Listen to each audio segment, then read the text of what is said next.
তোরা না গণহত্যার জন্য শেখ হাসিনার বিচার করবি, আয় তোরা শেখ হাসিনার বিচার কর। আমরাও দেখি বাংলাদেশের গণহত্যা কিভাবে হয়েছে, আয় তোরা শেখ হাসিনার বিচার কর। আজকে দেখলাম রাফি নামের পাবনার এক সন্ত্রাসী, এক জঙ্গি ফিরে এসেছে। আমি যেটা বলেছিলাম প্রধানমন্ত্রী নরেন্দ্র মোদী তিনি আমেরিকা যাবেন 15-16, সেই ডেটটা একটু এগিয়ে এসছে 14-15। মিনিস্ট্রি অফ এক্সটার্নাল অ্যাফেয়ার্স মানে আমাদের বিদেশ মন্ত্রকের মুখপাত্র 9 ফেব্রুয়ারি বইমেলা উপলক্ষে যে বইমেলাতে আমাদের মাননীয় প্রধানমন্ত্রী বঙ্গবন্ধু কন্যা দেশরত্ন শেখ হাসিনা, যার বাবা এই দেশের জন্য জীবন বাজি রেখে কাজ করে গিয়েছেন, এবং ডক্টর মোহাম্মদ ইউনূস তার আইনজীবীর মাধ্যমে গ্রামীণ ব্যাংকের সৃষ্টি নিয়ে একটি সম্পূর্ণ বিভ্রান্তিকর তথ্য জনগণের সামনে তুলে ধরেছেন। আমি আপনাদের সামনে যার দালিলিক প্রমাণ আপনারা ইন্টারনেট। এবার কি তাহলে কঠিন বিপদে পড়ে ক্ষমতা ছেড়ে দিতে হবে অন্তর্বর্তী সরকারের প্রধান উপদেষ্টা নোবেলজয়ী ডক্টর মোহাম্মদ ইউনূসকে?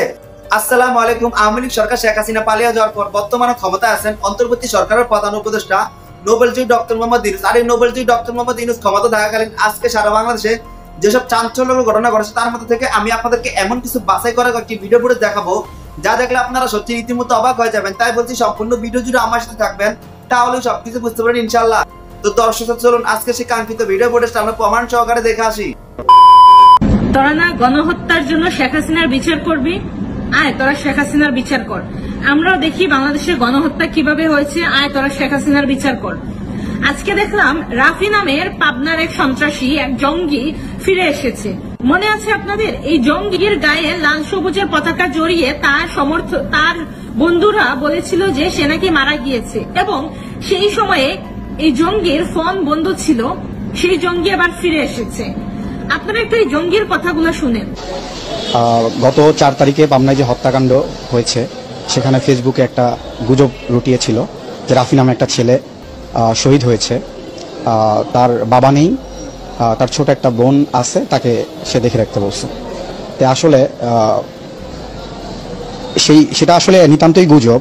আমি এটার জন্য দুঃখ প্রকাশ করছি। আসলে এটা আসলে হওয়া কোনোভাবেই উচিত না।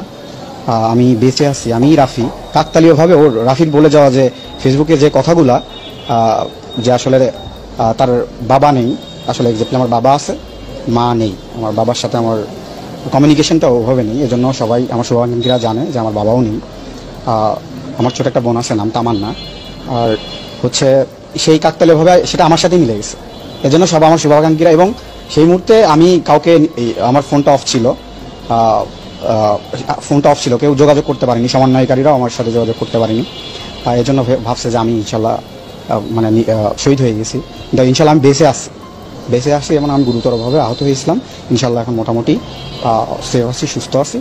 2-3 দিন লাগবে ইনশাল্লাহ। এই সন্ত্রাসী বলতেছে যে আমার নামে যে মৃত্যুর ঘটনা বলা হয়েছিল সেটা গুজব, এবং আমি সেটার জন্য দুঃখ প্রকাশ করছি। একটা দেশকে সন্ত্রাসীর হাতে তুলে দিয়ে সে দুঃখ প্রকাশ করছে। সে বলতেছে যে তার ফোন অফ ছিল, তার সাথে কেউ যোগাযোগ করতে পারে নাই। আপনারা কি এবার বুঝছেন মেটিকুলাস ডিজাইনটা কেমন করে হয়েছে? আপনারা কি বুঝেছেন যে এই মেটিকুলাস ডিজাইনটা কিভাবে সাজানো হয়েছে? কয়েকজন মারা গিয়েছে, এই নাটক তারা সাজাবে এবং পরবর্তীতে সেই বিষয়টা তারা বলবে যে না, এই যে এরা যে মারা গিয়েছে এটা পুলিশের গুলিতে মারা গিয়েছে। আদতে এরা কেউ মারা যায় নাই, এদেরকে লুকিয়ে রাখা হয়েছে, এদের ফোন টোন সব অফ করে লুকিয়ে রাখা হয়েছে। এই যে রাফি ফিরে আসছে আজকে, সে বলতেছে তার ফোন নাকি অফ ছিল। মানে আমি বুঝলাম না যে তার ফোন অফ থাকে কিভাবে। একদিন ফোন অফ থাকে, 2 দিন অফ থাকে, কতদিন ফোন অফ থাকবে? তার মানে এটা তাদের ডিজাইনের অংশ ছিল যে কিছু মানুষকে তারা সরাইয়ে ফেলবে, মানে নিজের ঘরেই এমন হয় যে আত্মগোপনে পাঠিয়ে দিবে এবং পরবর্তীতে বলবে সেটা পুলিশ করেছে, শেখ হাসিনা তাদেরকে করিয়েছেন। তো এই সব বলে তোরা শেখ হাসিনার বিচার করতে চাইছিলি না গণহত্যার, আর তোরা গণহত্যার বিচার কর, আর আমরাও দেখি তোরা কিভাবে শেখ হাসিনার বিচার। ডক্টর মোহাম্মদ ইউনূস তার আইনজীবীর মাধ্যমে গ্রামীণ ব্যাংকের সৃষ্টি নিয়ে একটি সম্পূর্ণ বিভ্রান্তিকর তথ্য জনগণের সামনে তুলে ধরেছেন। আমি আপনাদের সামনে যার দালিলিক প্রমাণ আপনারা ইন্টারনেট কেন সব জায়গায় পাবেন। কিভাবে সৃষ্টি হয়েছিল গ্রামীণ ব্যাংক? 1976 সনে ডক্টর মোহাম্মদ ইউনূস যখন চট্টগ্রাম বিশ্ববিদ্যালয়ের অর্থনীতি বিভাগের একজন শিক্ষক সেই সময় চট্টগ্রাম ইউনিভার্সিটির, মনে রাখবেন বিষয়টি, চট্টগ্রাম বিশ্ববিদ্যালয়ের অর্থনীতি বিভাগ একটি রিসার্চ প্রজেক্ট নেয়, যেটি ছিল ক্ষুদ্র ঋণ বিষয়। চট্টগ্রাম বিশ্ববিদ্যালয়ের অর্থায়নে, জনবলে, ছাত্রদের অংশগ্রহণে এই রিসার্চ প্রজেক্টটির দায়িত্ব পালন করেন ডক্টর মোহাম্মদ ইউনূস। আমরা তার অবদানকে অস্বীকার করছি না, কিন্তু তিনি যদি বাকি অবদানগুলোকে স্বীকার করতেন তাহলে বোধহয় এই সমস্যাগুলো সৃষ্টি হতো না। এই প্রজেক্টটি তথ্য যখন তিনি কৃষি মন্ত্রণালয়ের কাছে পরবর্তীতে পেশ করেন, তখন কৃষি মন্ত্রণালয়, আরও একটি কথা আপনাদেরকে জানিয়ে রাখি, ঠিক একই সময় এই বিষয়ে এগ্রিকালচার বিশ্ববিদ্যালয়েও একটি গবেষণা চলছিল, কিন্তু তিনি যখন এটি কৃষি মন্ত্রণালয়কে, সেই সময়ের কৃষি মন্ত্রণালয়কে তিনি যখন দিলেন, তখন তারা এটিকে কৃষি মন্ত্রণালয় নাম দিল। এখানে একটি গুরুত্বপূর্ণ তথ্য আপনাদের জন্য, এই তথ্য আমরা একটি কথাও বানিয়ে বলছি না, দালিলিক প্রমাণ সহ আপনাদের সামনে উপস্থাপন করছি। কৃষি মন্ত্রণালয় এই প্রজেক্টটির নাম দিল গ্রামীণ ব্যাংক প্রকল্প করে, এই প্রজেক্টটিকে পাঠিয়ে দিল বাংলাদেশ ব্যাংকের কাছে। সেই সময় 1978-79 সালের বাংলাদেশের বাজেট কত ছিল জানেন? 2499 কোটি টাকা। সেই বাজেটের মধ্য থেকে গ্রামীণ দারিদ্র্য দূরীকরণের লক্ষ্যে সরকার 100 কোটি টাকা এই প্রজেক্টে, গ্রামীণ ব্যাংক প্রজেক্টে প্রদান করলেন। কে প্রদান করলেন? সরকার প্রদান করলেন, বাংলাদেশ ব্যাংক প্রদান করলেন। ডক্টর মোহাম্মদ ইউনূসের কোনো ব্যক্তিগত সম্পত্তি এখানে আসেনি। এবং এই প্রজেক্টে বেতনভুক্ত একজন পিডি, প্রজেক্ট ডাইরেক্টর হিসেবে ডক্টর মোহাম্মদ ইউনূসকে নিয়োগ দেওয়া হলো। পরবর্তী পর্যায়ে 1983 সালে যখন এটিকে ব্যাংকে রূপান্তরিত করা হলো, আপনারা জানেন এটি ব্যাংকে রূপান্তরিত করা হলো। যখন একটা প্রজেক্ট থেকে সেই প্রজেক্টটা অন্য পর্যায়ে যায়, কি করা হয়? ওনার আইনজীবী দেখেন কি ব্যাখ্যা দিলেন, যে গ্রামীণ ব্যাংক অধ্যাদেশের 37 নম্বর অধ্যাদেশটা আপনাকে পড়তে বললেন। আপনাদের কাছে এই অধ্যাদেশ সবখানে আপনারা পাবেন। 37 নম্বর অধ্যাদেশটা, উনি যে অধ্যাদেশের যে 37 নম্বর ধারাটি উনি পড়লেন, সে ধারাটির একজন বিজ্ঞ আইনজীবীর কাছ থেকে আমি কেন, কোন উদ্দেশ্যে তার মতো একজন বিজ্ঞ আইনজীবী এ ধরনের ব্যাখ্যা দিলেন, আমার বোধগম্য নয়। ডক্টর ইউনূস যেহেতু তার আইনজীবীর মাধ্যমে বলেছেন, আমি বলবো এটি ডক্টর ইউনূসের ব্যাখ্যা। তিনি যে ব্যাখ্যা দিলেন, সে ব্যাখ্যাটা শুধু হাস্যকরে নয়। একটা প্রজেক্টে যেখানে 100 কোটি টাকার সম্পদ, দেশের জনগণের সম্পদ ইনভেস্ট করা হয়েছে, কৃষি ব্যাংক ওনাকে জায়গা দিয়েছেন বসার জন্য, ওই প্রজেক্টের জন্য কৃষি ব্যাংক ওখানে চেয়ার টেবিল দিয়েছেন, সেই টাকাগুলো, সেই জিনিসগুলো প্রজেক্ট থেকে কি হলো, গ্রামীণ ব্যাংক যখন ব্যাংক হলো তখন সেই ব্যাংকে স্থানান্তরিত হলো। 37 নম্বর অধ্যাদেশ, এই গ্রামীণ ব্যাংক অধ্যাদেশ 1983-র 37 নম্বর সেকশনটি যদি আপনারা পড়েন, সেখানে বলা হচ্ছে ওই প্রজেক্টের কথা বলা হচ্ছে। এটা সবার সামনে আছে, এটা পড়ার জন্য আপনাকে আইনজ্ঞ হতে হবে না, এটা ব্যাখ্যা করার জন্য আপনাকে আইনজ্ঞ হওয়ার প্রয়োজন নেই, যে কেউ এটি পড়ে নিতে পারে। এটি কি পাবলিক দলিল। এবং উনি কি করলেন, অর্ধেক করলেন। এখানে যে সুস্পষ্টভাবে বলা হয়েছে যে ওই প্রজেক্টের সমস্ত সহায় সম্পত্তি গ্রামীণ ব্যাংকের আন্ডারে চলে আসলো, উনি এটি ভুল ব্যাখ্যা করলেন। এরপরে তিনি আরেকটি ব্যাখ্যা করলেন, গ্রামীণ ব্যাংক অধ্যাদেশের 19 নম্বর অনুচ্ছেদে, 19 নম্বর ধারায় যে বলা আছে যে গ্রামীণ ব্যাংক কি ধরনের প্রজেক্ট দিতে পারে, সেটারও তিনি কি ধরনের ব্যাখ্যা, ভুল ব্যাখ্যা করলেন। অর্থাৎ ডক্টর মোহাম্মদ ইউনূস তার নিজের পারিবারিক প্রতিষ্ঠানকে কি করেছেন, একটা ম্যানেজিং চুক্তির মাধ্যমে এটা দায়িত্ব নিজে নিয়েছেন। সেই ম্যানেজিং চুক্তির ব্যাপারে কোন ধারায় উনি নেওয়ার কথা বললেন, কিভাবে অপব্যাখ্যা করলেন, আমি একটু পড়ি, coat unquote. Undertaking the management, control and supervision of any rural organization, enterprise or scheme for the benefit and advancement of landless person. এখন প্যাকেজেস কর্পোরেশন লিমিটেড একটা ছাপাখানা, এটা কোন অর্থে রুরাল অর্গানাইজেশন হয়? সাংবাদিক বন্ধুদের কাছে আমার সেটি প্রশ্ন। আসলে কি হয়েছিল আপনাদেরকে সেই তথ্যটি বলি। প্যাকেজেস কর্পোরেশন একটি রুগ্ন প্রতিষ্ঠান ছিল, যে প্রতিষ্ঠানটি ঋণের ভারে জর্জরিত ছিল। সেই প্রতিষ্ঠানটিকে, যে প্রতিষ্ঠানটির মালিককে ডক্টর মোহাম্মদ ইউনূস এবং তার পিতা এবং তার ভাইরা, এই প্রতিষ্ঠানটিকে ব্যাংক্রাপসি অর্থাৎ দেউলিয়া হওয়ার হাত থেকে বাঁচানোর জন্য গ্রামীণ ব্যাংকের অধ্যাদেশ ভঙ্গ করে ডক্টর মোহাম্মদ ইউনূস নিজে এই ব্যাংকটিকে লোন দিলেন এবং এই ম্যানেজিং চুক্তি করেছেন। আপনারা ব্যাংক কোম্পানি আইনও যদি দেখেন, সেখানেও সুস্পষ্ট বলা আছে ম্যানেজিং ডিরেক্টর তার কোনো নিজস্ব প্রতিষ্ঠানের সাথে চুক্তি করতে পারে না, লোন মৌকুব করতে পারে না, সুদ মৌকুব করতে পারে না। ডক্টর ইউনূস এগুলো সব কিছুই করেছেন এবং একদিকে উনি কালকে একটা বক্তব্যে বলেছেন উনি দুঃখ পেয়েছেন, ওনার পরিবারকে আঘাত করা হয়েছে। আমরা ওনার পরিবারকে বা ওনাকে আঘাত করতে চাইনি, আমরা শুধু ওনার অপকর্মগুলোকে, ওনার দুর্নীতিগুলোকে, ওনার মিথ্যাচারগুলোকে আপনাদের সামনে তুলে ধরছি। উনি একদিকে এই চুক্তিতে একদিকে স্বাক্ষর করছেন কে? Doctor Mohammad Yunus, managing director Grameen bank. অপরপক্ষে স্বাক্ষর করছেন কে? ওনার পিতা জনাব দুলা মিয়া সওদাগর। উনি প্যাকেজেস কর্পোরেশনের managing director. Doctor Mohammad Yunus আবার প্যাকেজেস কর্পোরেশনের ডাইরেক্টর। এবং আরেকটা জিনিস দেখেন, ওটার উইটনেস হয়েছেন ডক্টর মোহাম্মদ ইউনূস নিজেই। এমন স্বেচ্ছাচারিতামূলক কাজ যিনি করতে পারেন, তিনি কিভাবে বলেন আমরা ওনার পারিবারিক প্রতিষ্ঠানকে কষ্ট দিচ্ছি বা দুঃখ দিচ্ছি? উনি আরেকটি কথা, ওনার আইনজীবী আরেকটি কথা বলেছেন, এটি আপনাদের জন্য মানে খুবই মজার হবে। আমরা আশা করি আপনারা একটু এ ব্যাপারে ইনভেস্টিগেটিভ জার্নালিজম করবেন। কারণ উনি বলেছেন যে ওনার আইনজীবীর মাধ্যমে উনি যেটা বলেছেন যে প্যাকেজেস কর্পোরেশনকে উনি গ্রামীণ ব্যাংকে দিয়ে দিয়েছেন। ভাই, যদি আপনি আমাকে কিছু দিয়ে দেন তাহলে এটা তো গ্রামীণ ব্যাংকের মালিকানায় থাকতে হবে। গ্রামীণ ব্যাংকের মালিকানায় থাকলে দলিল দিয়েছেন, দান করলেও তো দলিল দিয়েছেন, দখল দিয়েছেন। প্যাকেজেস কর্পোরেশনের লিমিটেডের নাকি 2 বিঘা জমি, একটা দোতলা বিল্ডিং এবং একটা পুকুর উনি গ্রামীণ ব্যাংকে দিয়েছেন। আমরা হলফ করে বলতে পারি, আমাদের কাছে তথ্য উপাত্ত নিয়ে বলতে পারি, এ ধরনের কোনো দখল আমাদের কাছে নেই, অর্থাৎ গ্রামীণ ব্যাংকের কাছে নেই। অতএব তিনি একটা সুন্দর মিথ্যা কথা জাতির সামনে বললেন যে ভাই আমি সব দান করে দিয়েছি, আমার কোনো সম্পদ নাই। ওনার আইনজীবী এই কথাই বলেছে। আপনারা দেখেন উনি জাতির কাছে কি হয়ে গেলেন? দেবতা হয়ে গেলেন, উনি জাতির কাছে ফেরেশতা হয়ে গেলেন। কিন্তু আসল সত্য তো এই প্যাকেজেস কর্পোরেশনের। তো সম্মানিত দর্শক শ্রোতা, আশা করছি আপনারা সম্পূর্ণ ভিডিও ফুটেজগুলি মনোযোগ সহকারে দেখেছেন। অন্তর্বর্তী সরকারের প্রধান উপদেষ্টা ডক্টর মোহাম্মদ ইউনূস ক্ষমতা থাকাকালীন আজকে সারা বাংলাদেশে যেসব চাঞ্চল্যকর ঘটনা ঘটেছে তার মধ্যে কি হয়েছে তাও বুঝতে পেরেছেন। এই বিষয়ে আপনাদের একটি গুরুত্বপূর্ণ মতামত অবশ্যই কমেন্ট করবেন। চলুন এরই ধারাবাহিকতা আমরা আরো কয়েকটি ভিডিও ফুটেজ প্রমাণ সহকারে ধারাবাহিকভাবে দেখে আসি। আজকে লাইভে কিছু বিষয় নিয়ে কথা বলতে চাই, যে আমাদের দেশের বাংলাদেশের রাজনৈতিক শিষ্টাচার নিয়ে একটু কথা বলতে চাই।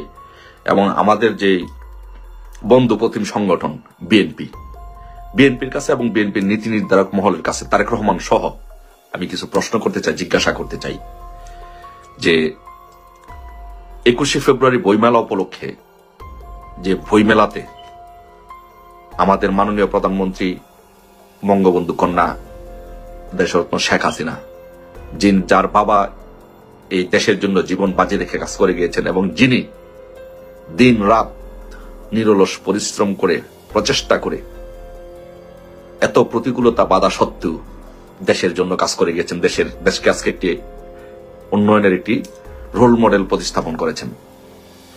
তাকে সেই প্রধানমন্ত্রীর ছবি এই বিকৃত মস্তিষ্ক শফিক ইউনূসের প্রেস দিয়েছে। তো এখন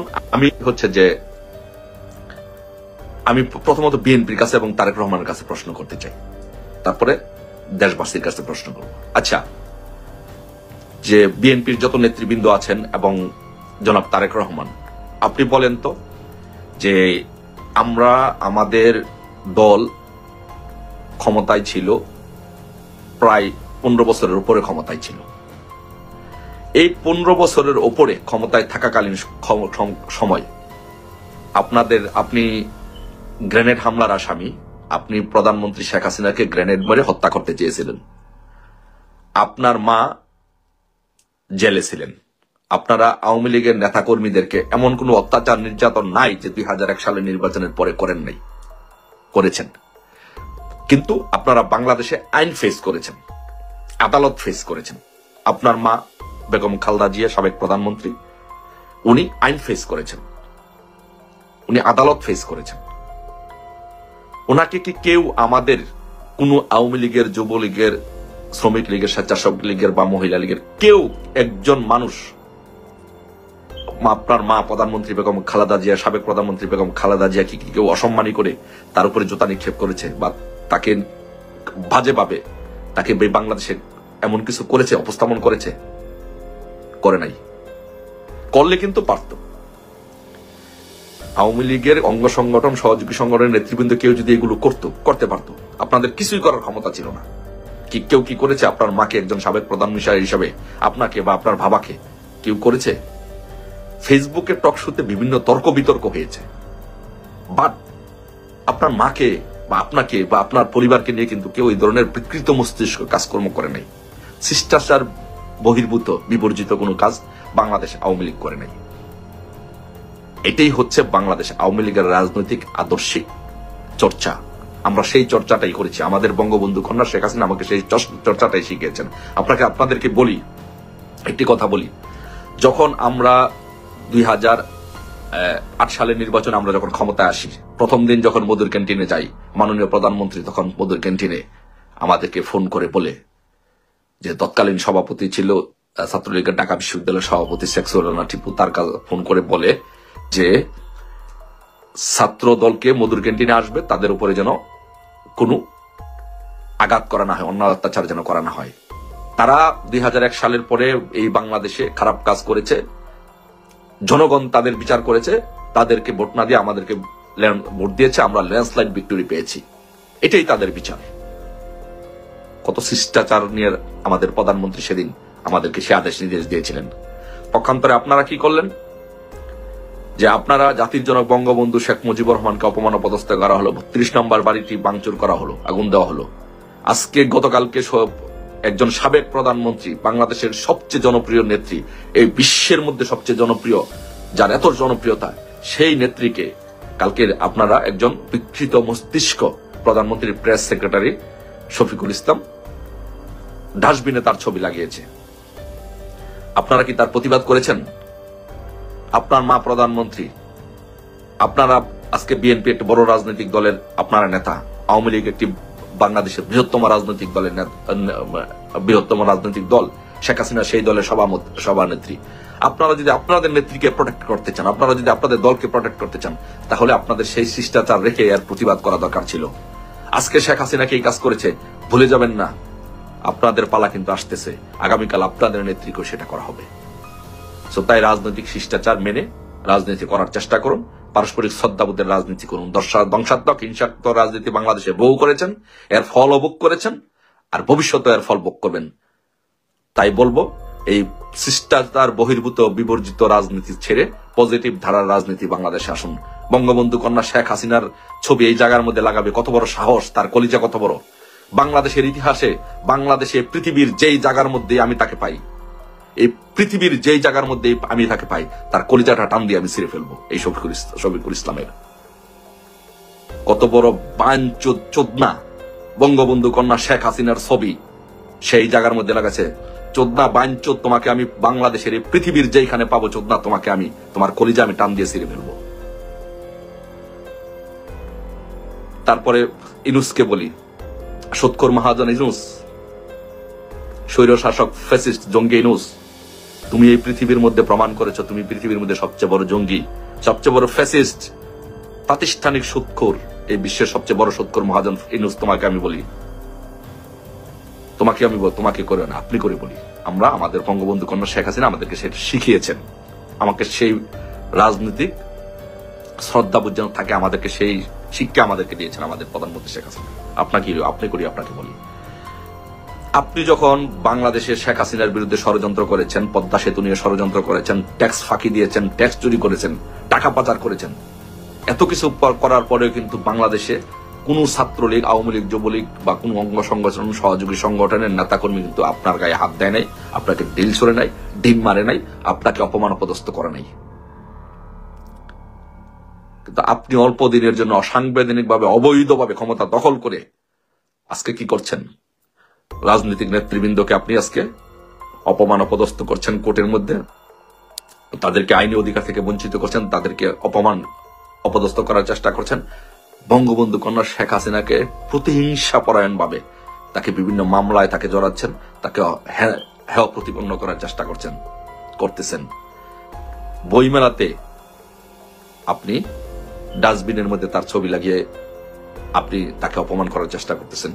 আপনি একজন সন্ত্রাস, আপনি একজন খুনি, আপনি একজন জঙ্গি, ফ্যাসিস্ট, আপনি সেটি সাময়িকভাবে করতে পারেন, আপনি অবৈধ, আপনি দখলদার। বঙ্গবন্ধু কন্যা শেখ হাসিনা হাজার হাজার লক্ষ লক্ষ কোটি কোটি মানুষের, আমাদের মতো সালাউদ্দিনদের মতো মানুষের হৃদয়ে বসবাস করে, আপনি কিভাবে তাকে ছেড়ে ফেলবেন? আপনাকেও হুঁশিয়ার করে দিচ্ছি, মিস্টার সুৎখোর ফ্যাসিস্ট জঙ্গি ইনুস, আপনাকে এই দেশের জনগণ, আপনাকে আমরা এমন শাস্তি দিব, এমন পানিশমেন্ট দিব, আপনার কাছ থেকে শিক্ষা নিয়ে বাংলাদেশের ইতিহাসে বঙ্গবন্ধু কন্যা শেখ হাসিনাকে আর কিছু করার কেউ সাহস পাবে না, বঙ্গবন্ধু পরিবারকে নিয়ে কেউ কিছু করার সাহস পাবে না। মিস্টার ইউনূস, আপনাকে বিভিন্ন ধরনের শাস্তির সম্মুখীন হতে হবে। পালিয়ে যাবেন, এয়ারপোর্ট থেকে ধরে জুতার মালা পরাইয়া, জাঙ্গিয়া পরাইয়া, ল্যাংটা করাইয়া আপনাকে এয়ারপোর্ট থেকে গুলিস্তান এনে, শাহবাগ এনে আপনাকে দিয়ে মঞ্চ বানাবো। বঙ্গবন্ধু কন্যাকে আপনি অপমান করার জন্য পরিকল্পনা করেন, মেটিকুলাস ডিজাইন করেন, আমরা বেঁচে থাকতে সেগুলো ইনশাল্লাহ হবে না। আপনার দিন শেষ। রাজপথে আমাদের জনগণ নেমে গিয়েছে, ইনশাল্লাহ রাজপথে আমরা নেমে গিয়েছি, রাজপথে আমাদের অবস্থান, রাজপথে আমাদের ফয়সালা হবে। রাজপথ থেকে আপনাকে বিতাড়িত করে আপনার বিচার করব, এই শফিকুলদের বিচার করব, আমাদের প্রধানমন্ত্রী শেখ হাসিনাকে অপমান অপদস্থ করার বিচার ইনশাল্লাহ আমরা এদেশের জনগণ করব। মাননীয় প্রধানমন্ত্রী বঙ্গবন্ধু কন্যা শেখ হাসিনা, আপনাকে আমরা কথা দিচ্ছি, এর বিচার আমরা ইনশাল্লাহ করব। এদেশের জনগণকে নিয়ে এই ইউনূস, শফিকুল, গংদের, সন্ত্রাসীদের, জঙ্গিদের বিচার এই বাংলার মাটিতে ইনশাল্লাহ করব। সেই পর্যন্ত অপেক্ষায় রইলাম। ইনশাল্লাহ সেই দিনটি ইনশাল্লাহ খুব নিকটে। আমি যেটা বলেছিলাম, প্রধানমন্ত্রী নরেন্দ্র মোদী তিনি আমেরিকায় যাবেন 15-16, সেই ডেটটা একটু এগিয়ে এসছে 14-15। মিনিস্ট্রি অফ এক্সটার্নাল অ্যাফেয়ার্স, মানে আমাদের বিদেশ মন্ত্রকের মুখপাত্র রণদীপ জয়সওয়াল কালকে এ ব্যাপারে একদম পরিষ্কার জানিয়েছেন। তার সফরসূচি কি আছে না আছে সেটা আমাদের ইন্ডিয়ান এক্সপ্রেসে বেরিয়েছে। আমি সেটা আপনাদের থেকে ইন্ডিয়ান এক্সপ্রেসটা একটু পড়ে বলি, তারপরে আমি বাকিটুকু বলছি। Both sides working on PM Modi's early visit to US to meet President Trump, MEA, Ministry of External Affairs. Modi is also scheduled to travel to Paris for Artificial Intelligence Action Summit on February 10-11 and likely to spend another 3 days there. ওখানে artificial intelligence নিয়ে একটা এই রয়েছে seminar, summit রয়েছে, action summit, সেটা হচ্ছে 10-11, সেটা প্রধানমন্ত্রী নরেন্দ্র মোদী উপস্থিত হবেন। সেটা হওয়ার পর আরো একদিন ওখানে মানে থাকবেন উনি, থেকে তারপরে উনি হয়তো ওখান থেকে ডিরেক্টলি চলে যাবেন Washington DC. Days after US President Donald Trump said that Prime Minister Narendra Modi is going to be coming to White House over next month, probably February, the central government Friday confirmed that the two sides are working as an early visit of Prime Minister to US. মানে দু সাইডের সঙ্গে কথাবার্তা সমস্ত complete হয়ে গেছে এবং তার যাওয়ার দিন তারিখ সমস্ত ঠিক হয়ে গেছে। The Ministry of External Affairs official spokesman Randeep Jaiswal Friday said Prime Minister and President Trump had a telephone conversation recently. The two sides are working as an early visit of PM and US to further deepen US-India comprehensive global strategic partnership. Specific dates for the visit would be announced at the appropriate time. Earlier, the White House had said that during their phone call Monday that two leaders are also discussed plan for Modi visit to the US. New Delhi and Washington are looking at February 14-15 as possible dates for Modi's first bilateral visit to US after Trump assumed office for second time. অর্থাৎ দুপক্ষের মধ্যে কথাবার্তা হয়েছিল। মাঝে মাঝে বলি না, ট্রাম্পের সঙ্গে টেলিফোনিক কথাবার্তা হয়, মাঝে মাঝে কথাবার্তা হয় এবং দুপক্ষের মধ্যে আলোচনা করার পর এবার ঠিক করা হয়েছে যে 14 এবং 15 তারিখ উনি মানে দ্বিপাক্ষিক বৈঠকের জন্য ট্রাম্পের সঙ্গে দেখা করতে ওয়াশিংটন ডিসিতে রওনা হচ্ছেন, সোজা প্যারিস থেকে ওইখানে। এই স্পেসিফিক স্ট্র্যাটেজিক পলিসি যেটা আছে, স্ট্র্যাটেজিক পলিসিটা কি? এই যে এখানে লেখা হচ্ছে comprehensive strategic partnership. Comprehensive strategic partnership হচ্ছে আমরা নিজেরা কিভাবে কাজকর্ম করব, দুজনে মিললে আমরা বসে ঠিক করব। আমাদের আমেরিকা এবং ভারত সমস্ত পৃথিবী সম্পর্কে তাদের যা ভাবনা চিন্তা আছে, সেই ভাবনা চিন্তার বাস্তবায়ন কি করে হবে সেটা নিয়ে একদম ডিটেলে 2 দিন ধরে আলোচনা হবে 14 তারিখ এবং 15 তারিখ। আমার কাছে প্রথমে খবর ছিল সেটা 15 এবং 16, কিন্তু সেটা এগিয়ে এসে শুক্রবার দিন ঠিক হয়েছে সেটা 14 এবং 15। হোয়াইট হাউসও কনফার্ম করেছে, তাই আমাদের নিয়ে আমাদের এখানে কনফার্ম করে আমাদের জানিয়ে দিয়েছে 14 এবং 15 উনি যাবেন, গিয়ে ওখানে কথাবার্তা বলবেন। এই যে 14-15 দিকে তাকিয়ে কিন্তু বিশ্বের অনেক দেশ, বিশেষ করে আমাদের সাউথ ইস্ট এশিয়া যেটা আছে তারা তো তাকিয়ে রয়েছেই। যেমন এদিকে চীন রয়েছে, বড় দেশ আছে চীন, রাশিয়ার সঙ্গে তার কথাবার্তা আলাদা করে হবে, ওটাকে বাদ দিন। তার ভিয়েতনাম থেকে আরম্ভ করে ম্যানিলা যত আছে, ফিলিপিন্স যত আছে, তাইওয়ান, এই পাশে যত আছে, চীনকে ঘিরে যত আছে, তারা কিন্তু ভিয়েতনাম সব তারা কিন্তু পুরোটা তাকিয়ে আছে এই মিটিং এর উপরে। কারণ ইউএস এই সাউথ এশিয়ায় কি কি করতে চাইছে সেটা নিয়ে কিন্তু সম্পূর্ণ ডিসকাস হবে।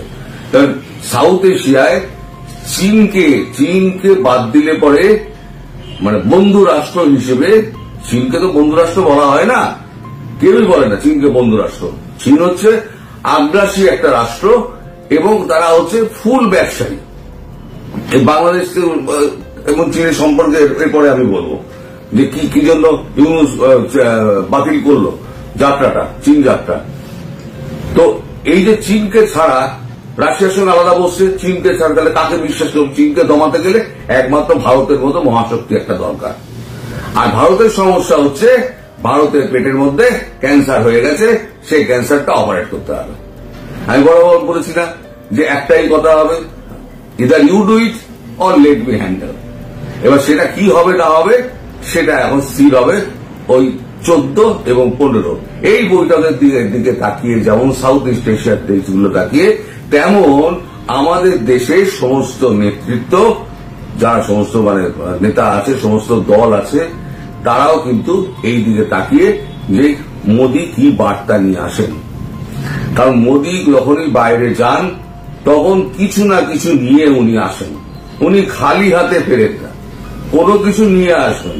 ব্যবসা তো উনি নিয়ে আসবেন যে $1 বিলিয়ন ইনভেস্টমেন্ট এখানে হবে, এআই টেকনোলজি, এই সমস্ত কিছু হবে, তারপর ট্রান্সফার অফ টেকনোলজি হবে, এত বিমান কেনা হবে, এত ফ্যাক্টরি হবে, ওখানে কত ইনভেস্ট ভারত করবে, কত $1 বিলিয়ন ট্রেড ডেফিসিট যা আছে সেগুলো কিভাবে ঠিক করা হবে, এগুলো সমস্ত ঠিক হয়ে যাবে। বিশেষ করে হচ্ছে মানে চোখটা হচ্ছে বাংলাদেশ নিয়ে। এই বাংলাদেশকে কথা বলার পর 14-15 কথা বলার পর এইবার ফাইনাল অ্যাকশনটা কিন্তু শুরু হবে।